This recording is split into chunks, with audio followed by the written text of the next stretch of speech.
And lawmakers here in Washington are used to political gridlock, but now a similar kind of paralysis could be on the horizon for a major ally across the Atlantic, France.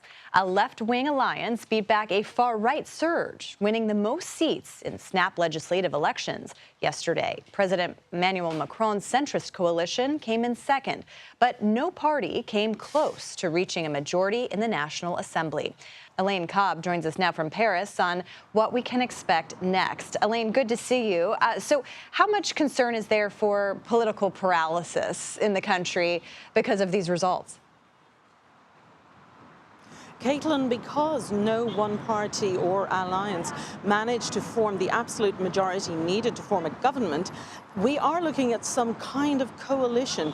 And there is real concern about the state of the country afterwards. Some say France might be ungovernable because some of the potential coalitions are among parties who came together during these elections purely to block the far right and the far left, and so they don't all have the same ideologies, they don't have the same aims, they don't have the same policies. So there's a lot of concern about exactly how this can work. And of course we're going to see a lot of alliances being built and broken this week as they come together and try to work out who can govern France. And what does this mean for President Macron?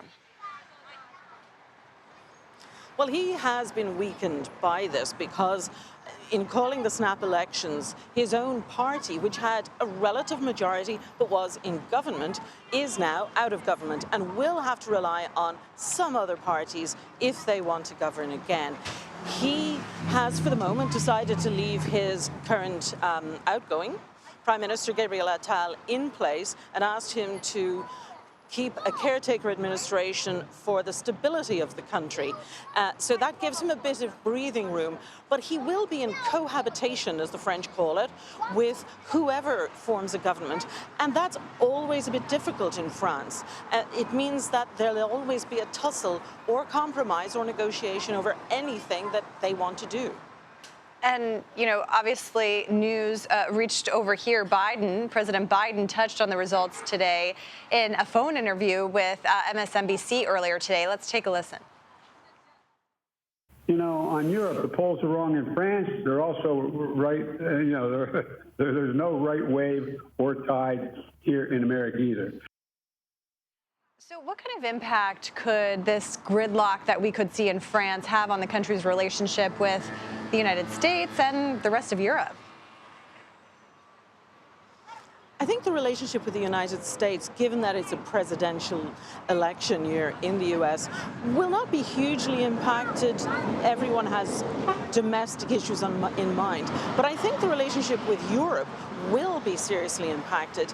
Germany and France are the traditional power couple in Europe, and they lead policy. And Germany has been embroiled in domestic issues for the last several months, and so France has been picking up the slack. So now other countries in Europe are looking and saying, well, if France is also going to be dealing with domestic issues all the time, who's going to keep their eye on the ball for the EU? And it is something that the neighbouring countries are concerned about. All right, critical elections happening across the world this year. And Elaine Cobb, we're so grateful for your reporting. Thank you so much.